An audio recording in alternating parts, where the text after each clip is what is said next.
En fait, si j'ai décidé de m'engager en faveur de la lutte contre l'illettrisme, à travers ma fondation, la création de ma fondation, c'est tout d'abord pour essayer d'aider les autres, d'aider mes compatriotes un petit peu, parce que je pense que l'illettrisme est un problème à la racine, en fait, de l'arbre, et un problème grave qui peut vous enlever l'accès à l'existence, l'existence à laquelle nous avons tous droit ici en France.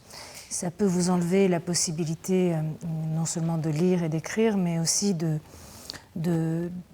s'occuper de votre famille, la possibilité de conduire une voiture, la possibilité d'avancer, de progresser. Ça crée une honte chez les personnes qui...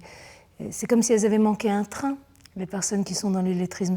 Donc à travers la fondation, qui est une fondation que j'ai créée pour apporter quelque chose ici en France aux personnes les plus défavorisées, pour leur apporter de la culture, l'accès à certaines études, et aussi pour lutter contre l'illettrisme qui à mon sens, est un fléau et une discrimination de plus, quoi. Et les personnes qui souvent ont loupé en quelque sorte le train de l'écriture et de la lecture sont des personnes qui travaillent, qui ont une vie, qui ont une famille, qui ont une grande sensibilité, intelligence, comme tous les...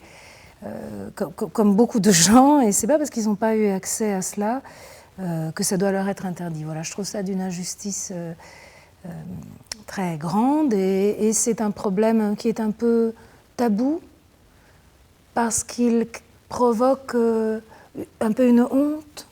Ces personnes se sentent exclues, elles se sentent incapables, alors qu'elles sont bien souvent tout à fait capables.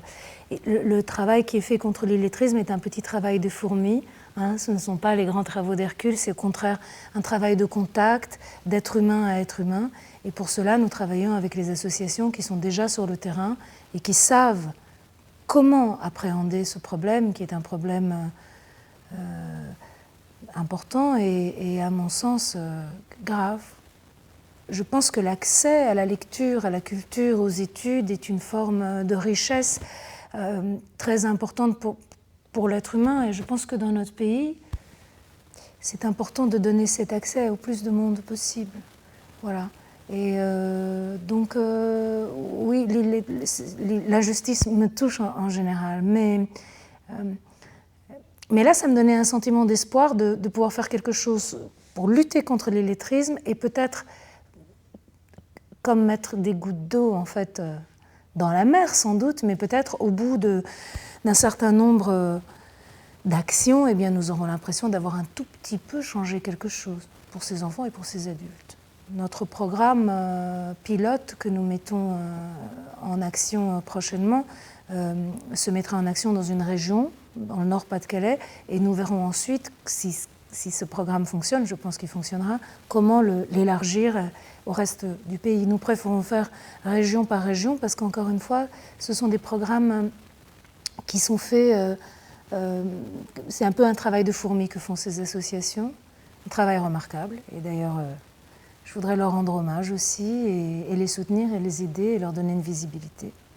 Moi j'ai eu simplement l'occasion d'étudier, de faire les études que je désirais, que j'espérais. Beaucoup de gens dans ma situation ont cette occasion. Ce qui m'intéresse, c'est aider les gens qui n'ont pas cette occasion. Voilà. À travers la Fondation, c'est vraiment ça que je voudrais essayer de faire, c'est-à-dire, je pense que c'est un grand privilège au même titre que la santé ou que une certaine possibilité de vie et de réussite dans la société. Je pense que c'est un immense privilège, la culture et l'éducation, quoi. Voilà. Et cette fondation voudrait essayer d'élargir l'accès à ces deux thèmes qui me paraissent importants pour les êtres humains, quoi, au plus de personnes possible et surtout aux plus défavorisés. Je pense que ce problème manquait un petit peu de visibilité. Encore une fois, ça provoque un sentiment de honte aux personnes qui sont touchées par cela. Elles le cachent même parfois à leurs enfants. Lorsque j'ai rencontré, moi, un certain nombre de ces personnes, elles ont eu honte devant leurs enfants qui, eux, apprenaient à lire, à écrire. Elles ont eu honte de ne pas pouvoir les aider à faire leurs devoirs. Elles ont eu honte de leur demander de signer leur chèque. Elles ont honte de demander à leurs enfants de lire leur courrier. Ce n'est pas juste. Et si quelqu'un veut changer la direction de sa vie en ce sens-là, grâce à ces associations et j'espère grâce au travail de ma fondation, elles en auront l'occasion. C'est pour moi, oui, ça manque de visibilité parce que ça n'intéresse pas grand monde, dans le sens où on se dit c'est trop tard pour ces personnes. Même pour les enfants, on se dit cela. Or, on sait bien qu'un enfant qui ne sait pas lire ou écrire à 12 ans va avoir une scolarité extrêmement compromise, donc une formation extrêmement compromise et se réduit dans sa vie la possibilité du choix pour un métier et pour une existence. Comme nous sommes dans un pays qui offre normalement l'opportunité du choix, je voulais aider ceux qui ne l'ont pas, enfin essayer.